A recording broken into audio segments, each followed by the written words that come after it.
too many people, too many men, boys have had experiences like mine that shatter their idea of what a protector looks like, of what a provider looks like. Instead, we have models that come extremely short. The models of masculinity out there right now are get money, get women, and like serve yourself. Yeah. That's like the exact opposite of like healthy modeling. Get money, give it away, get a wife, serve her with your life. That's what we're called to. Literally, society is like idolizing this opposite. Well, welcome everyone back to the podcast. I'm excited. We're actually coming from Arcadia, California right now, in a great place. We're in the, what do we call the gym here? Breeze and Fitness. Breeze and Fitness, yes. So, and I'm right here with Eric Fredoom. Let me tell you a little bit about him. He's a family man. He's a fitness extraordinaire. He's an author. He's a father. Just lots of great things. He's a book writer. You can see it right behind his head. And we'll be talking about that as well today. So I'm very excited. We're going to talk about some great subjects, including stewardship, what it is to be a biblical man, you name it, all kinds of great things. So Eric, thank you so much for spending some time with us today, and I appreciate it. So tell us a little bit about you right off the bat. Maybe give us just a little bit of background and even how you came to faith as well. That would be good. A little background how I came to faith. I love these questions because I always think like, I host a lot of podcasts, so when I ask this question, this is like the tell me all your, when you forget a password, this is all your password reset questions right here. There you go. And I'm answering for everybody right now. So I'm 37, in case you want to try to hack into my email. Yeah, I'm a father of 3. I married my high school sweetheart. We've been together for 20 years as of January 2nd this year. There you We've go. been together for 20 years. Met when we were 12, started dating when we were 17. And we've been married since for like 12 years now. Awesome. So, yeah, it's really special. My marriage is definitely probably the biggest gift of my life, honestly. Amen. Other than my salvation.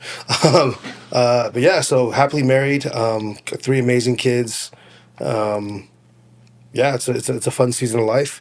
Man, how did I come to faith? Yeah, that's always a good thing. It's always fascinating to hear that. You want me to give you the bridge talk right now, huh? Yeah. All right, let me think. So, long story short, I'm the first son of 2 first generation immigrants. From Taiwan. My parents are Taiwanese American. They are children of my previous generation. Before that, half of it was like the runaways from China. Where they left because of what was going on with the Cultural Revolution in China. And my mom is like half many generational Taiwanese. Listen, I don't know if you know the whole thing about the Taiwan-China thing. A little bit, yeah. But so it's interesting because the people go, "Are you Taiwanese? Or are you Chinese?" And I'm like, I don't know. I'm Chinese. My parents were born in Taiwan. So, yeah. So, my story starts with my parents. I was raised in Rowland Heights. Which is just around here, 20, 30 minutes from here. And long story short, my parents had a very messy marriage, and they got divorced. It was a very tumultuous divorce that was really, really hard on me. And I kind of just was like a really lost kid growing up. I attended Arcadia High School. And it's a highly competitive high school. Like it is. It's like a collegiate level high school from public school. About 30% of my graduating class got into UC Irvine. There's 1,000 kids in the graduating class. So that tells you a lot about like how academic people are, Yeah, so I went to Arcadia, parents divorced. Sports was kind of my outlet growing up, and I was a competitive basketball player. And long story short, my freshman year of high school, I fell into like a deep depression. And I just, I was flunking out of school. They called me to like the guidance counselor's office and stuff like that. And my wife, who then was just a friend, invited me to her Friday night youth group. There you go. And so I can genuinely say that like God used the youth group to save me. I'm one of those kids. yeah, she invited me. At the time, I was in a really low place. I felt like I was kind of losing friends in transition. Wasn't playing competitive basketball anymore. I was kind of just like losing my identity, and I just started going to church on Fridays, and it was kind of like a safe space for me. There were older males that were there that were like positively influencing my life. Okay. So I just kind of kept going back. And then I also got involved with my high school Christian club on campus. Okay. Which I eventually became the president of my senior year of high school. But yeah, man, that's long story short. Like I grew up. It was just like a tumultuous childhood growing up, and right. And I think, you look at, like, I can actually look back and like mark every like juncture of life where I could tell like that God was trying to reach me, and like show me identity of who I really am. Yeah. So I became a Christian. I gave my life to Christ my late freshman year of high school. I was like 14 or 15 years old. Okay. So it's been like 20 years since, Yeah. Right. Now I'm thinking of this phrase that it's not my quote. I wish it was, but I love this quote, that we are the most qualified to help the person that we used to be. Oh yeah, 100%. Yeah. And so do you feel, I'm sure you've seen this, and I know you have a book. We're going to talk about the book a little bit as well. Those things that you went through, I'm sure have shaped very much your emphasis now and being able to help people now, and the heart that you have for helping people now. Yeah, 100%. Yeah, absolutely. And you wouldn't, I'm sure you wouldn't be able to help people the same way if you hadn't understood it, right? Yeah, So I'm thinking about your story. I mean, I don't mean to interrupt you there, but I'm thinking about your story, the culture that you're talking about, Arcadia High School. I mean, I've coached as well around here, and for those in that particular culture, I remember vividly one girl I was coaching, and she was so distraught. And I said, "What happened?" She goes, "I got a B in calculus." And I said, unrelatable for me. Yeah, I took a look and I said, "Wow, I would be celebrating." I mean, I've barely mastered calculator, let alone calculus, right? That's good. And That's she's good. like, "No, you don't understand, Coach. I don't get B's. I can't go home with it." And it's like, yeah, you're kidding me. Yeah. Well, my parents were celebrating if I got C's. Yeah. Yeah. And she was like, her life was over. And so you're in that environment, and the family is not good. Yeah. Probably part of the grade situation was because you were depressed, as you mentioned. Yeah, for sure. So everything was just slipping. Yeah. Right. Yeah. And that's. What do you want to say to the person out there that maybe is feeling like that right now? And you found Christ through that. Maybe you wouldn't even have gone to that youth group if you weren't in that place. Way. Yeah. So it's pretty crazy. Like part of my story, or it feels like so long ago now. So that tells you like how old I am. But over 20 some years ago, like basketball was my entire identity. Like when you take back then, I don't know how they do it now, but you used to take like Scantron tests. Mm-hmm. Yeah, I don't know if that's still a thing, but you take Scantron tests, and when you fill out like, what's your religion? I would cross it out, and I would insert myself. I would write basketball. And that's how much it meant to me. So, for me, it was like finding a sport gave me something to excel in. But I played club growing up. Okay. And when I played club growing up, all my coaches expected me as a freshman to play varsity as a freshman. Yeah. And so during summer basketball, I didn't make varsity as a freshman. Mm. And it was just identity shattering for me. Yeah. So it's like that on top of, so it's just, I think that was kind of like the tipping point. And I had like a girlfriend at the time, and I was in middle school, and like we broke up, and coming from a home where like I wasn't experiencing that love from my family, I really latched onto this girl. Yeah. So like she like that, I was like really heartbroken as a kid, and and I think I just had like I think it was the only time in my life that I kind of wish I didn't exist. Mm-hmm. So what was your question again? I'm sorry. Oh, the question was basically, you wouldn't even, God kind of, he didn't cause, but he allowed things in life. And part of the journey you mentioned about how all along you can now look back and see, okay, wait a minute, all these things were leading up to. I think I wasn't raised in the faith background. And, theologically, it's, I'm not a tulip guy. I'm not reformed, but it's hard to not argue against how that theology has kind of played in my life. Sure. Like I look at him like, so I'm pretty chosen. Right. Absolutely. Pretty chosen. No, definitely can't. I definitely can't deny it. I can't deny my experiences. Right. Right. And so, I do look back on it. I'm like, God allowed those situations to happen to put me in a space where it's kind of like I'm walking through life, and you're wearing glasses, you're wearing like sunglasses, right? And every so often, like there's like if it's really bright in a room, like it's gonna still hit through, right? But you're like, oh, that's bright, I'm gonna look away, right? And what he wants is he wants me to take my glasses off, and just like, dude, I'm right here, and I'm all you need, right? And I think I could look back and see like so many instances in my life where I think God was trying to like grab my attention, through friends. Like I had a friend, I'll never forget this. Like he came over, it was like elementary school, and I remember he was like, he must have been like third or fourth grade. Okay. And so he's probably repeating like something he learned in like Sunday school, right? Right. But he sees this, like, my mom had these like Buddhist, and she's not even Buddhist, but just like these Chinese like Buddhist pray. It's like a picture of like the Buddha with like all the hands and stuff. Sure. He saw it, same way he goes, hey, you believe in that? And I was like, I don't even know what that is.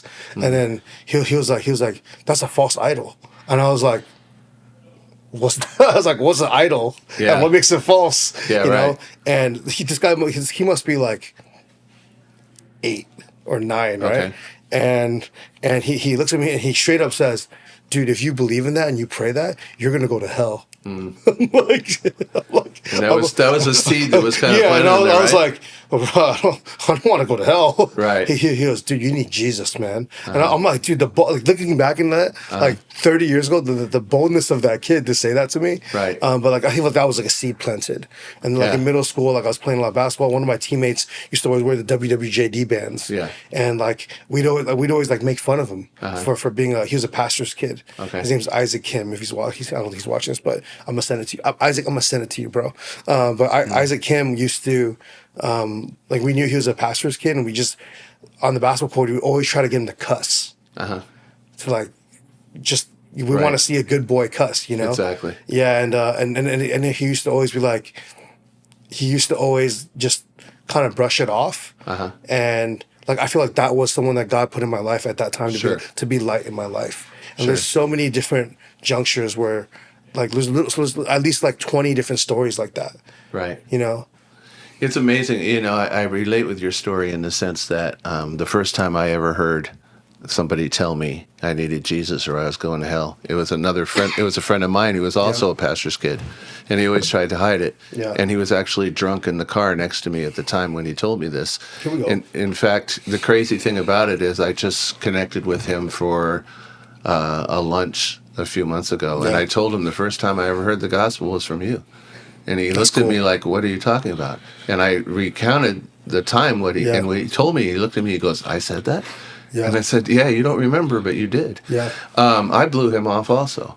I heard it, but then a few months later, I get invited by a girl that I ended up marrying to go to church as well. And then the pastor saying the same thing. And I'm like, wait a minute, what in the world? I've heard this before. So I get what you're saying, how those seeds along the way are planted in there. And there's always a timing. Do you find that? I know that you work with a lot of guys, you work with a lot of people, you like to share the word, you like to share the truth. Do you find that you see in their lives as well, there are stages, I'm planting seed here, little seeds here, they're not quite ready yet, God hasn't quite brought them to that point yet? I mean, yeah, absolutely. I think depends on what kind of guy we're talking about, but I mean, I've I've been coaching literally since. I mean, if I look back on my life, like the first person I ever really coached was probably my younger brother, because he's 5 years younger than me. But I coached youth sports growing up. Yeah. I've always kind of naturally been in a coaching role. Coach youth sports. Then I was like a personal trainer, and my most recent, like in this last decade or last 5 years, has been like coaching men, and I coach a lot of like professional C-suite type guys. Right. And working with these guys, they usually work with me, and I've been trying to figure out what is it about me, or what is it about what I'm doing, or what do they think I do for them that makes them want to hire me to work with them. Right. And I think when I really, really think about like what they want out of me, is because what they really want is they want mentorship. Right. Right. And it's funny because some of these guys are like a lot older than me. So I've never thought I'd be coaching guys that were like a decade older than me, you know?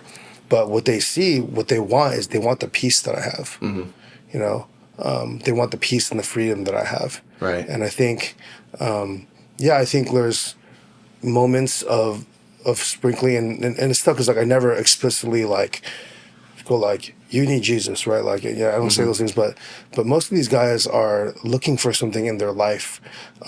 Most of them have pretty high level financial success. Sure.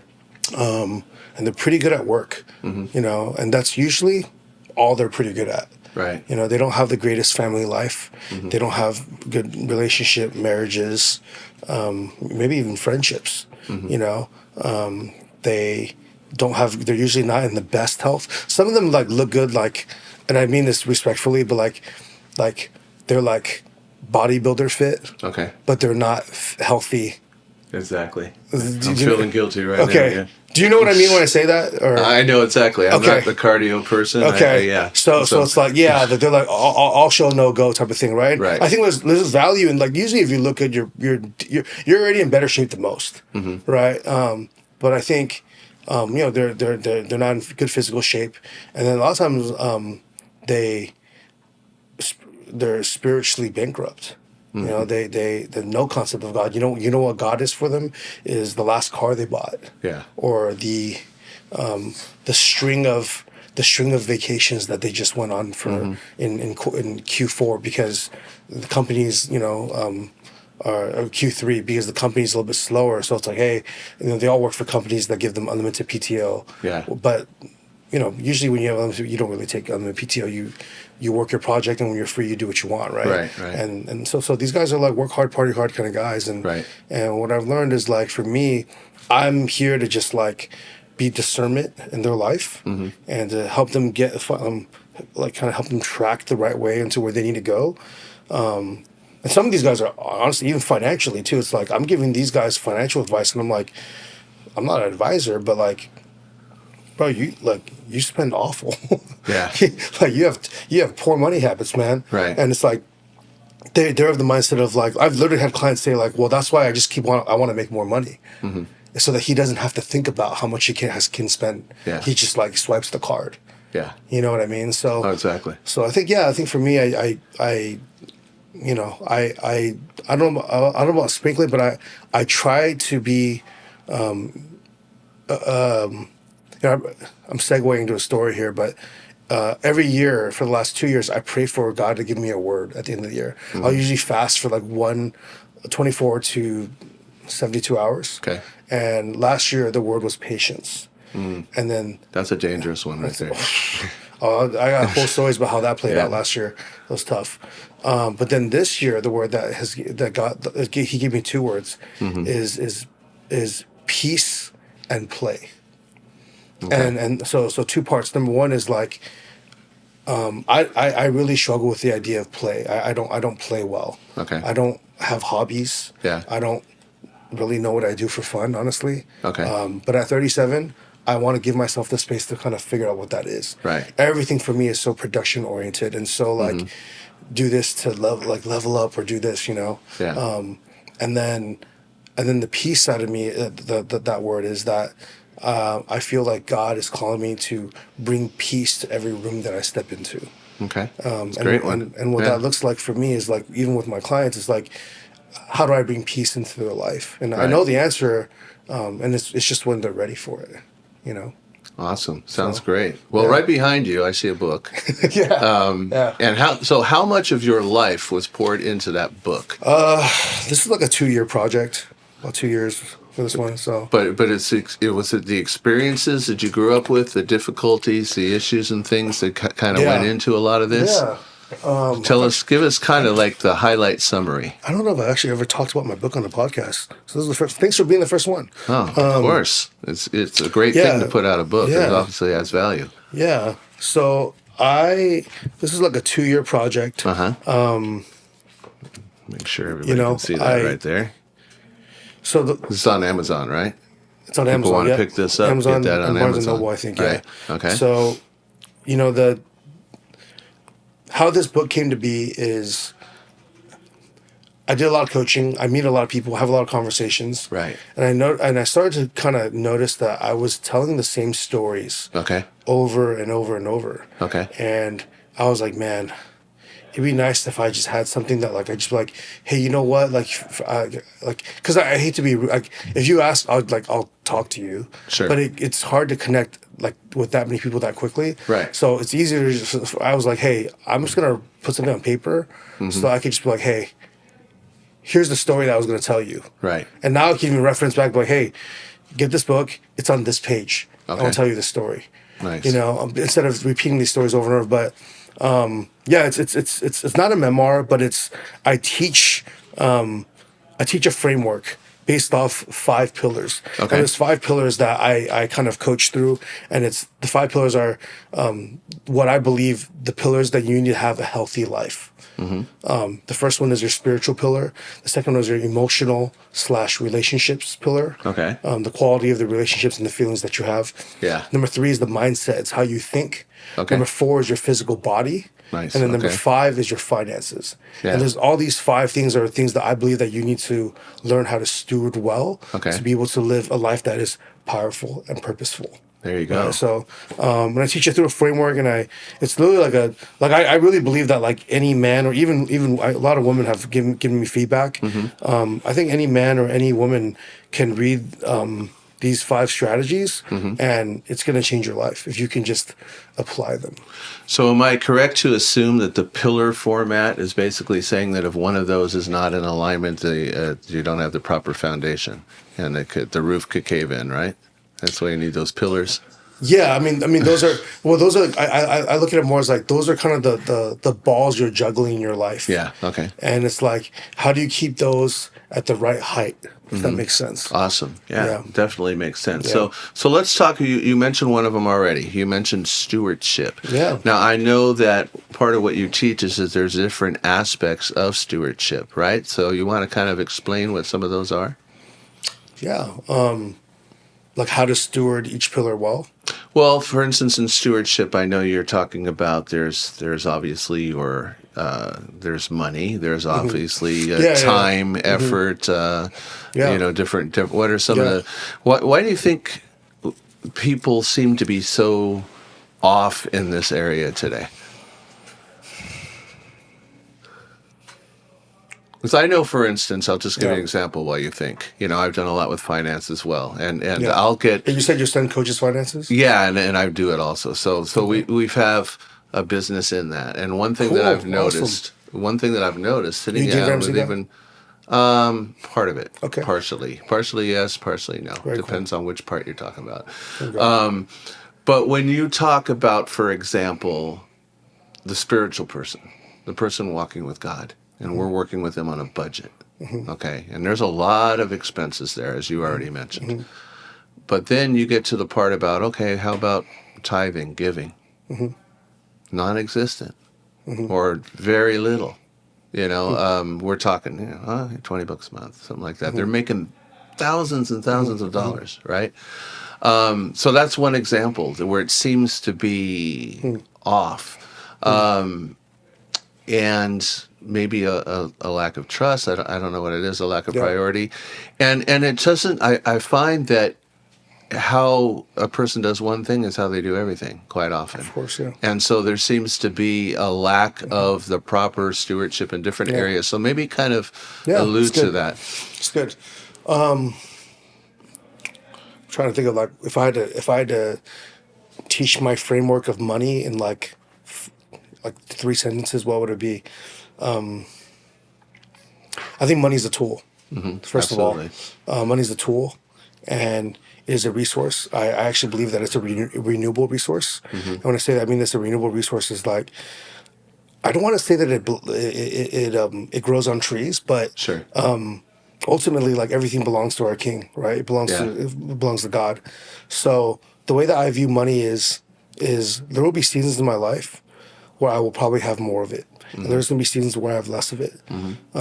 But I am not my money. Yeah. We are not money. We are not, and what money does in society and what the world teaches you is that it teaches you that like if you have more money, you're more powerful. Or if you're more, because you literally have more spending power, right? But or if you have more money, you have more status. It means you're somebody, right? But I think that's I find that to be funny because I don't I do correlate working hard to some type of beneficial result at the other side of it. Right. But it's not always money. And what I mean by that is I think that money is just one measure, but I think because you can do so much with it as a tool, it is widely abused. Yeah. It is overrated, and it is often not stewarded well. Money is an amplifier, and it's an amplifier of who you really, really are already. Right. So if you are a poor person, you give. I mean, this is a time and time again. This story has been told. What happens when you give someone from the hood a lottery ticket that is a winning lottery ticket? They're usually broke in a few years. Yeah. They're broke in a few years, right? Right, and it's like it's why like even in pro sports now, like they're requiring a lot of these rookies and sophomores to get financial coaching their freshman and sophomore year in the league because they need them to understand like this it may not keep coming the way it is. Right. Stop spending your year 1, year 2 money like it's going to be the same way at year 20 because you might not even have a 20-year career. Of course, yeah. Right? And I think it's just the overall. So I think financial literacy is really, really important. But ultimately for me, the core principle that I go back to for money and how I live and how I teach my kids to steward it well is that the first thing that it's not ours. And I think it's really, really understandable, like as from a parent-child relationship, to understand that it's like, if you have children, you understand that because my children only have things because I gave it to them. Exactly. It's on my merit. Yeah. Right? And I get to decide how much they have, how much they get to spend. I also give them a budget to be like, hey, you steward this yourself. I also challenge them to create value so that from value, money can be produced. Right? Like, for example, there were the Maui fires last year. Yeah. You know, my daughter raised $147 or something like that for Maui. Sure. She was at the time she was 7 years old. Yeah, and, so that's huge. She's huge. And her, she was like, how many houses can I buy with this? And I was like, you can probably buy like a few packs of water for the people that are working on the houses.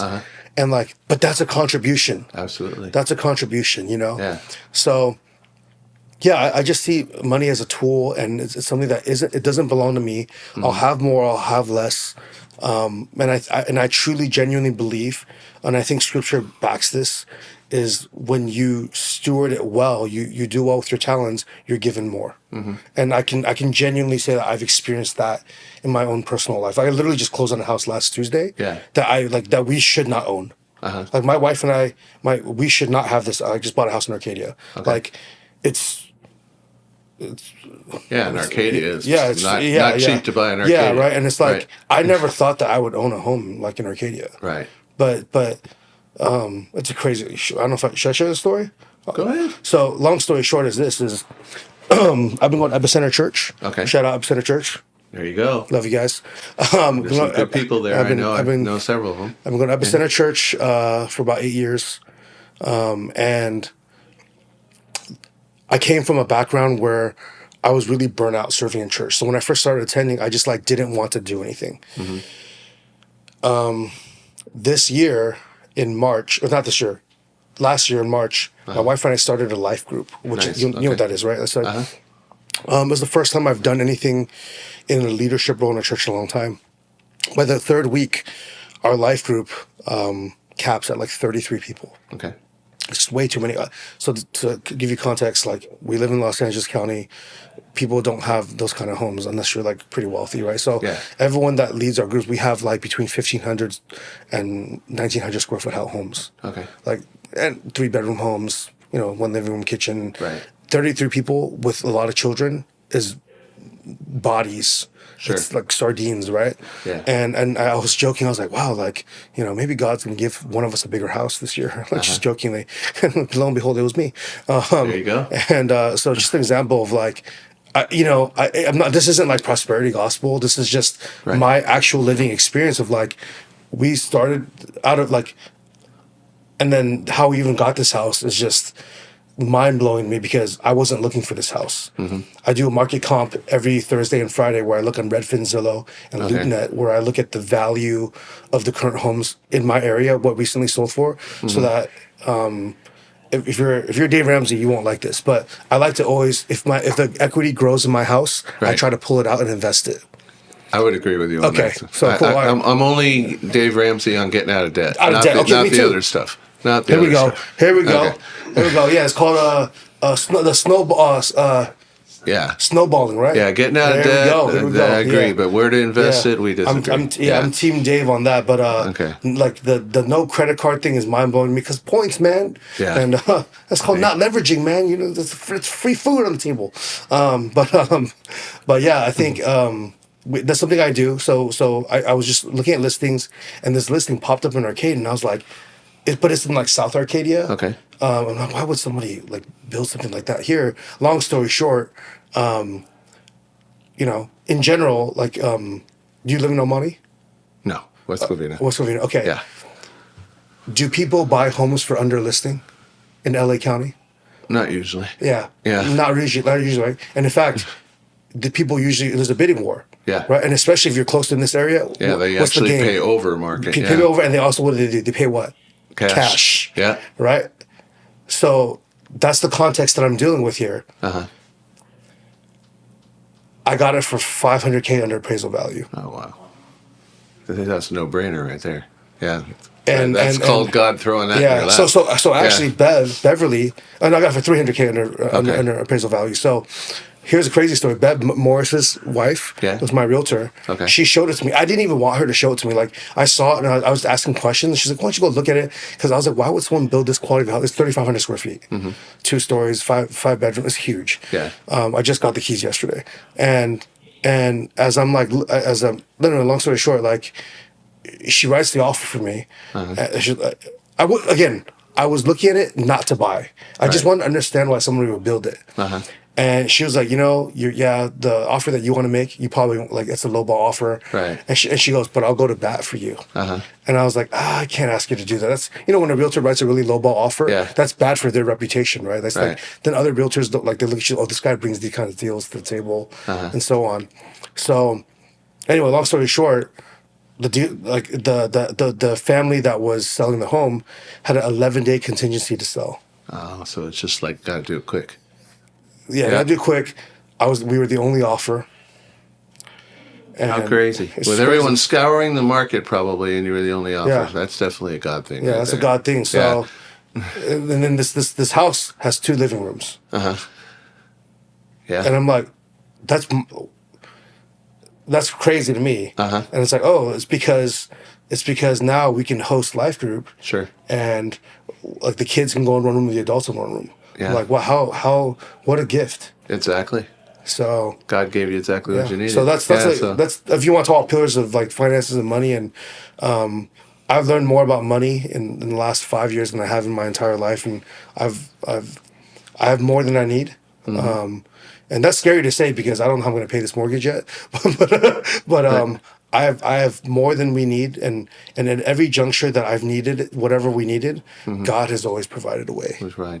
Now, when you share that, I know, because I've been in that boat before myself, I know that there's some people out there going, oh, I hear stories like this, I just can't believe that. But the crazy thing about it is the one place in Scripture where God says, "Test me," is this area. It's the only place. Otherwise, we're not supposed to put him to the test. But he does say to test him in that.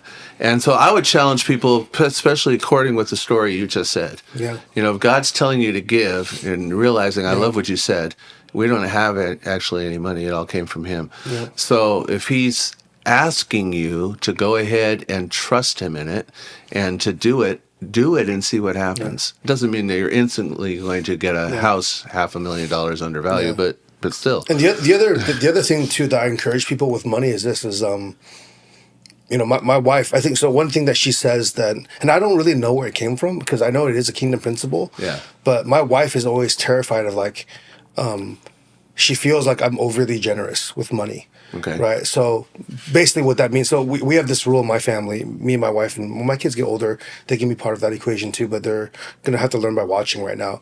So we call it like our $500 rule. Okay. Or it's if she sees the need that she can fix for $500, she and I don't need to have a conversation about it. Just do it. Just write the check. Yeah. Okay. If it's a bigger amount, let's take it to prayer and because that's going to affect us a little bit more. Right.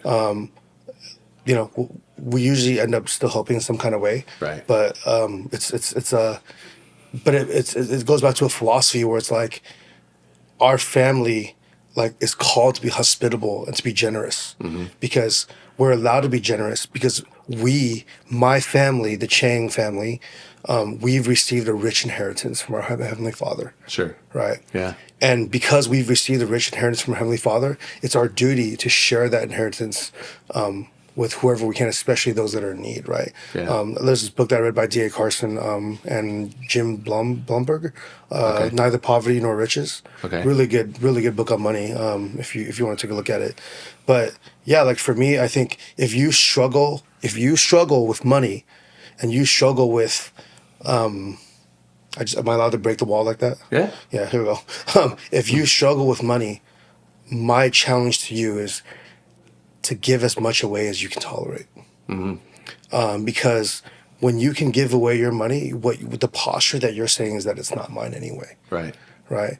And the feeling that you will get from giving away your money and being able to help someone on the other side of that is like no other high or fulfillment that you'll ever feel from anything that you could ever buy. Yeah. And that's I agree with you. Yeah. Times I've been able to give to someone else and see how it really changes their life and yeah. blesses them when they really needed it. Oh, yeah. And, there's been times maybe you've had this too, where the person says, well, I don't know what to say or something like this. And I think from a place of being there, what I usually try to tell them is the time's going to come when you're going to have it and someone else is going to need this. Me too. So, remember this, remember how blessed you are, and then do that. And that's how you pay me back. Yep.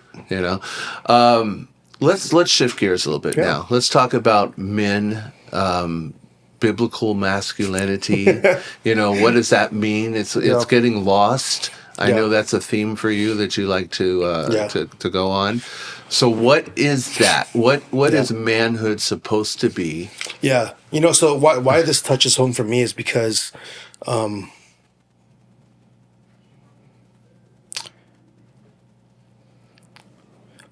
I love my father. I love my father. I love my dad. I grew up relatively estranged from him because he wasn't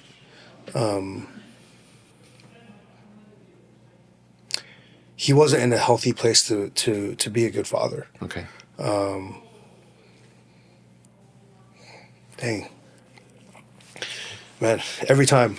It's all right. Every time. It just means it means something. Yeah. That's all.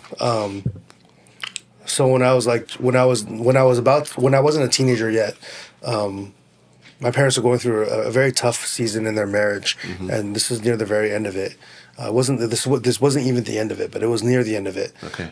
My dad he wasn't coping well with that season of their marriage, and it's funny because I can really relate to that now as a parent. Okay. I can understand the rigors of marriage and being a parent and trying to lead a family and a household and provide and all these things and my dad works hard. He knows how to work. He's typical immigrant. He knows how to work hard. My mom too. But he just wasn't handling this part of his life very well. He wasn't stewarding this part of his life very, very well. But he also wasn't taught how. Okay. There was no. His story is there was no men in his life to teach him.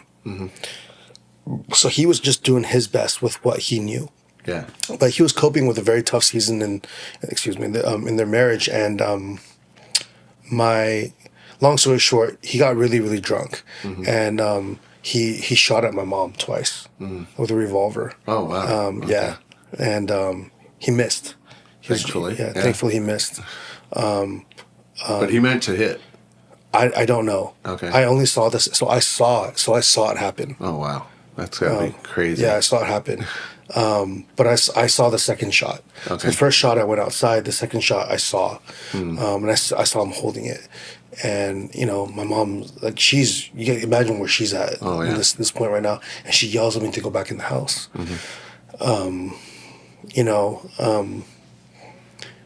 I think for me, in my own personal experiences, what I learned from in that day was, I think that was the day that I had to become a man by initiation, unfortunately. Yeah.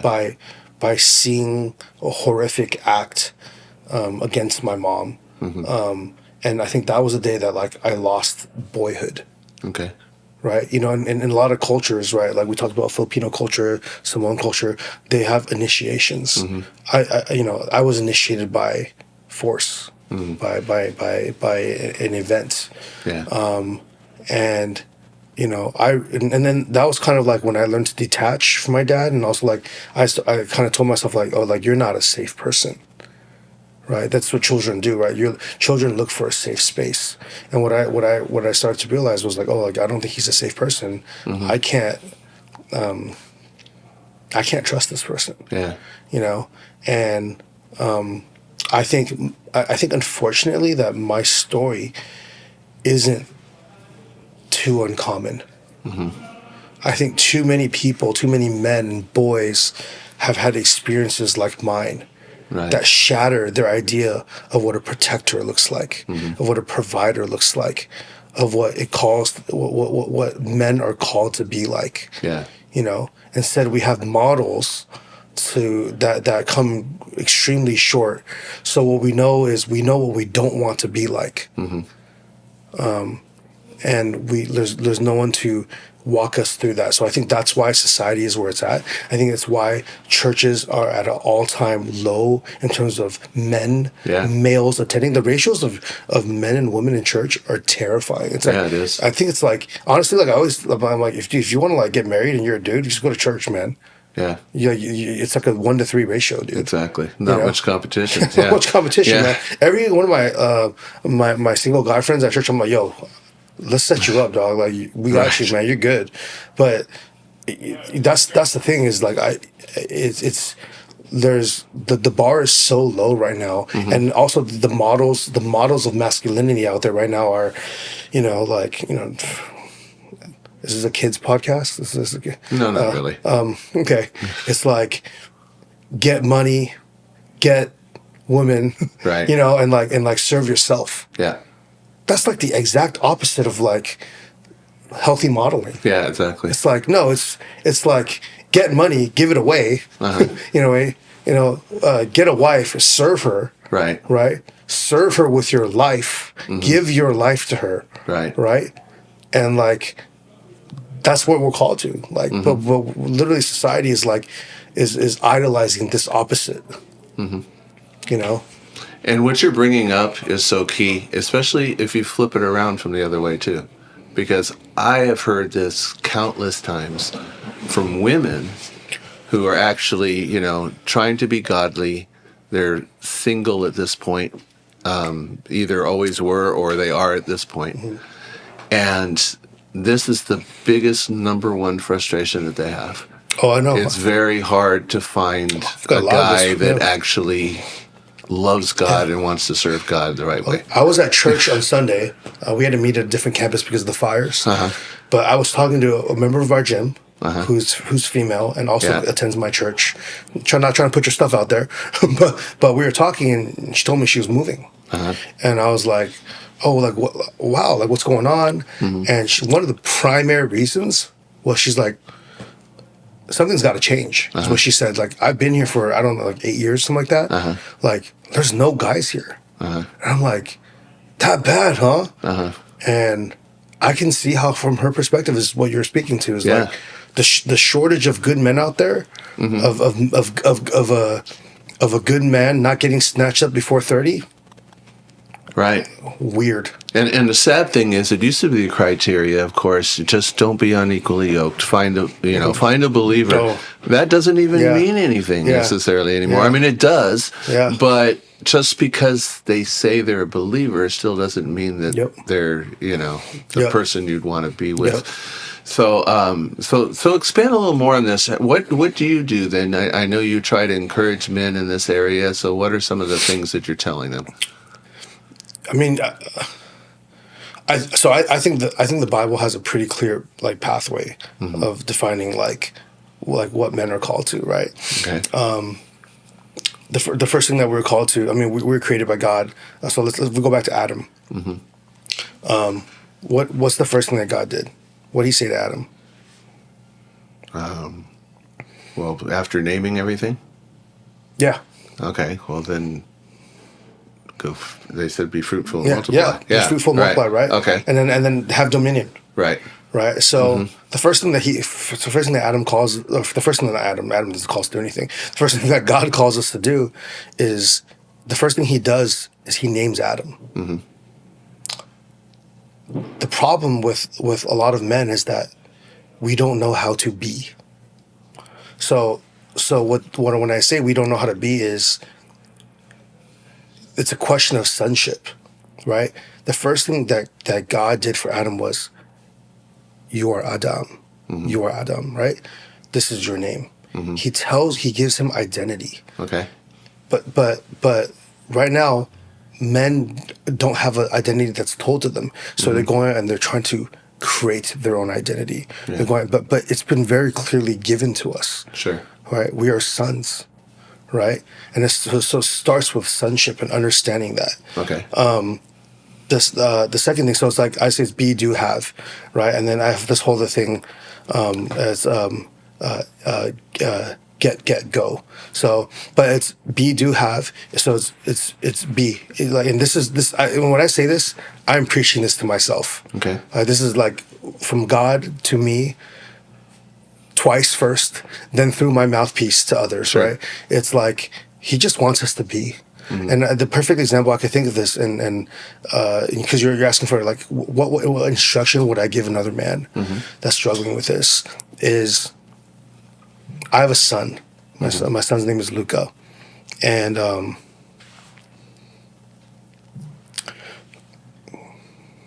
man.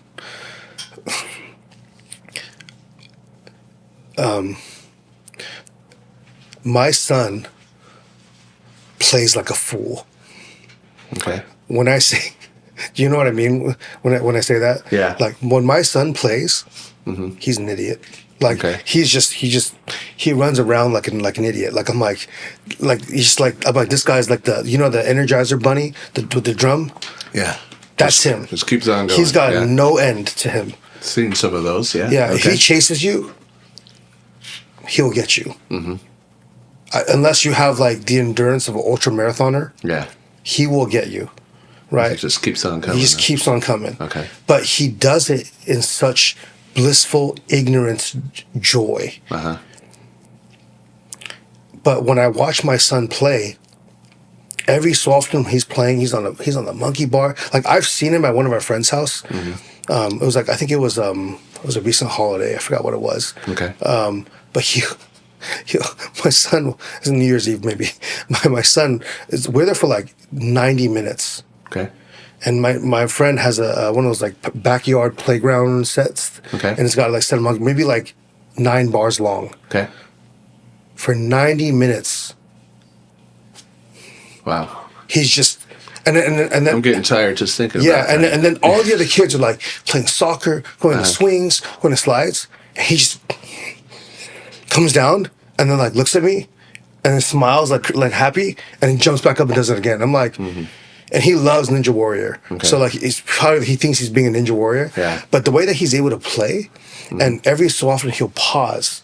And I know what he's doing. When he looks at me, he's looking to me for a visual to see, like, is my dad there? Right. Because when he looks at his father and he sees the presence of his father overwatching him playing, Yeah. he knows that he can play. Yeah. And that's the principle that I think I'm trying to learn, is that that's what God is telling us, is that, hey, dude, you can play. Because all you have to do is be. I don't need you to do all that. But we have it backwards. Culture has it backwards. Yeah. Culture teaches us to go seek dominion over things. Go get a Lambo, right? Social media is just like, social media is the scariest. It's all about status, yeah, right? It's about status. It's like what card you have. How do you start building? I'm going to trigger people when I say this, but I hate the idea that like people are teaching like young kids like, oh, it's all about passive income, so you don't have to work. Yeah. Like, I don't even know where to begin with that, because it's like, dude, the first thing that you were called to do, first of all, was to be, so you know what your identity is. Right. The second thing that you're called to do once you have your identity is to do. Right. We were made to work. Right. And we were made to work joyfully. Sure. Right? Because that's we were meant to tend the garden. Right? And when you tend the garden and you crush it and you do well, then you get to have dominion. It's in that order. But we men have it backwards. Yeah. Because of Instagram. Keep trying to find a way to do the least possible. Yeah, try to do the least amount of work.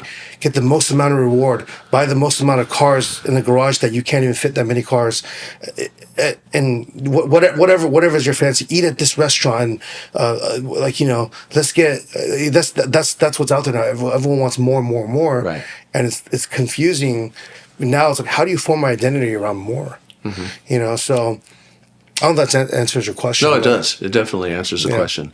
So I'm going to tie in, because I know we've covered a lot of things today and everything, but I want to tie in one person that you really that you followed and you're a big fan of. And I'm thinking, because of the mentality you're just talking about, that this is probably why. So you're a big Kobe Bryant fan, right? Yeah, I'm a big Kobe Bryant fan. And I would think that part of that would be that extreme work ethic that he had. Yeah,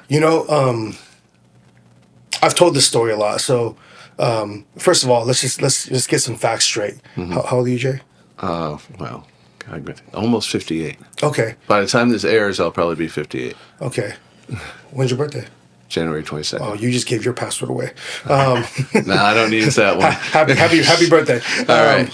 But okay, are you a basketball fan? Oh yeah. Okay. Who's the GOAT? To me, it would be either Kobe or Jordan. Oh. Yeah. There's conversation for it. Vaguely, but I would say Kobe more for me. First of all, because I was always an LA Lakers fan. I watched him from the beginning. Okay. Because you span at least two other eras. Yeah, and to me, it would be Kobe, because Jordan would kind of quit, then he'd start again. It wasn't quite as big of where Kobe was just a deep passion. I haven't seen that argument made yet. Yeah. That's a good anti-MJ argument. Yeah, it's like, how can that.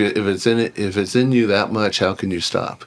That's a good one. Kobe only stopped because he basically realized it was physically it was just fading at that point. Yeah. I mean, otherwise he'd still be doing his last name was art. His last game was art. Yeah, it was insane. I cried. Yeah, it was absolutely insane. Me too. Yeah, it was what a performance. Right. I wish I went to that game.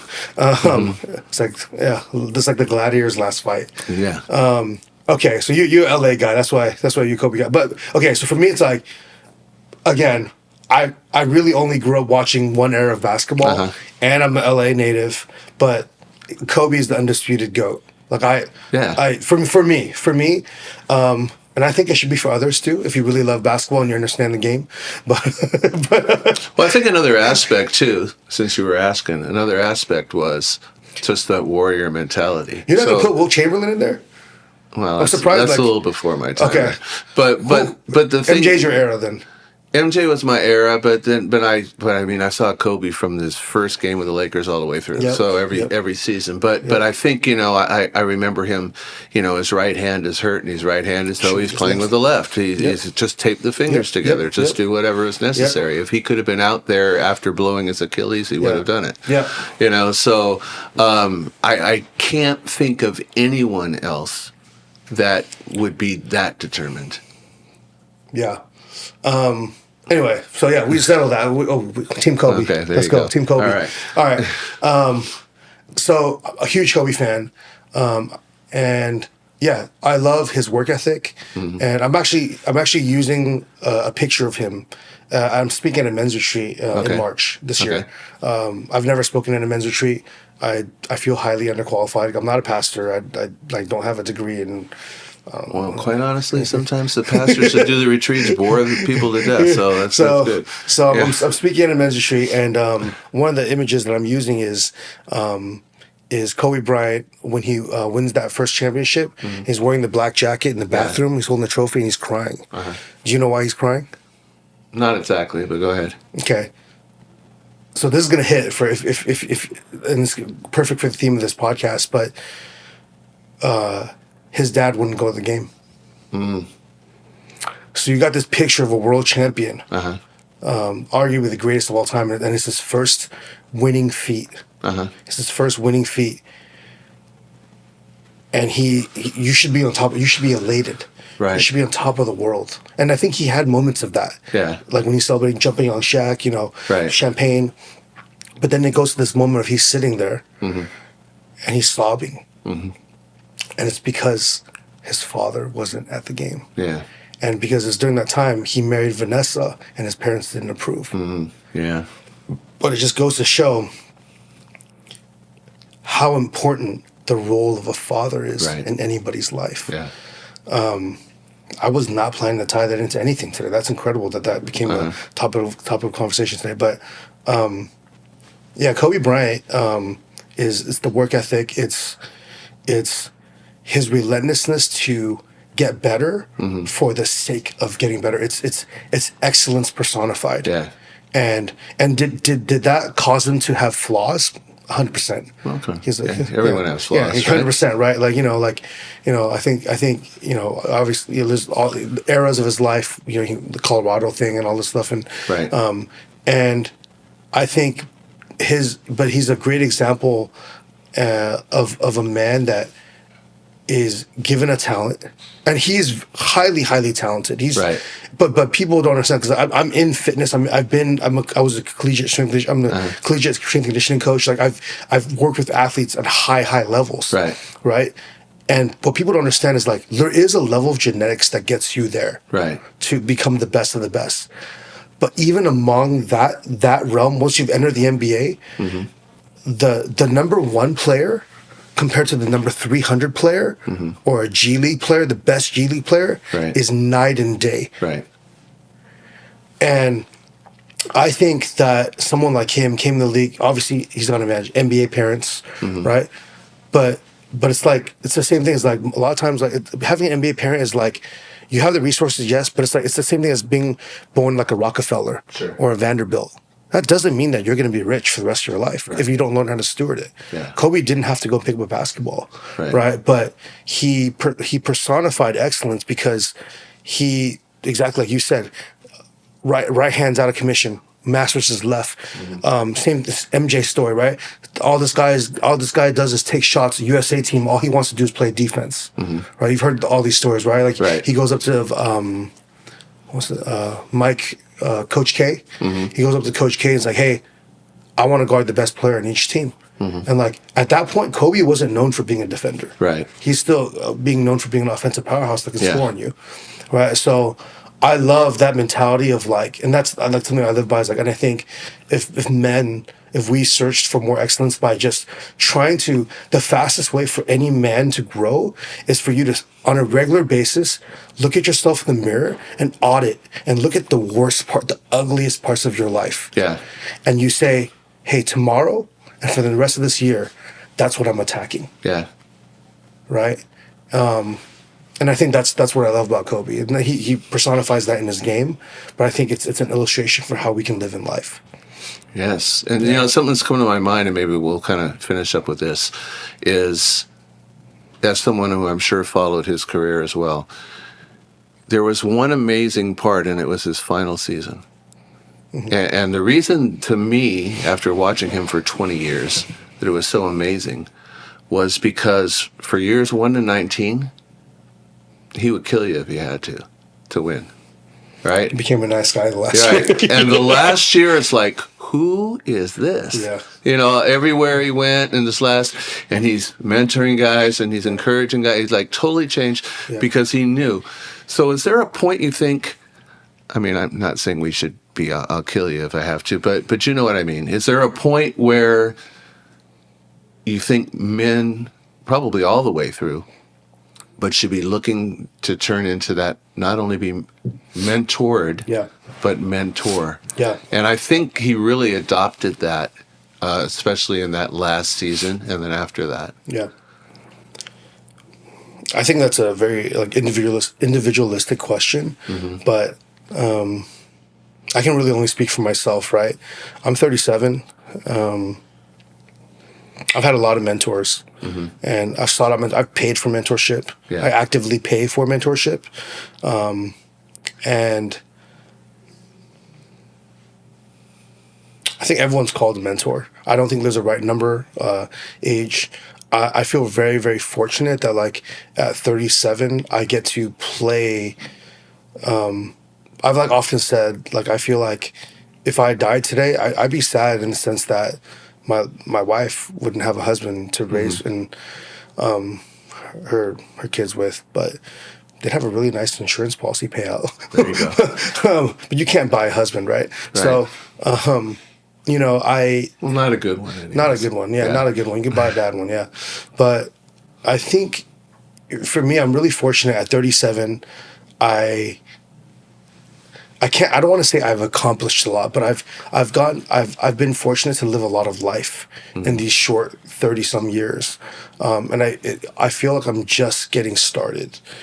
But at the same time, I feel like because of all I know, I feel a responsibility to help. The first quote that you started with on this episode is, "You're most poised to serve the man that you were 2 to 5 years ago." Yeah. 2 to 5 years ago, and I think that's what I'm passionate about. Is I'm excited to just like pass it along because I'm in a great space. I've written about this before. Here, let me actually, like, I'll pull my journal. I'll share this with you. Do it. I wrote this on October 23rd of last year. Okay. And I wrote, "I have more food than I can eat. I have more house than I can live in. I have deep friendships. I'm around people doing things that matter. I matter, and I help others know that they matter too." And, you know, I wrote this at 6:13 a.m.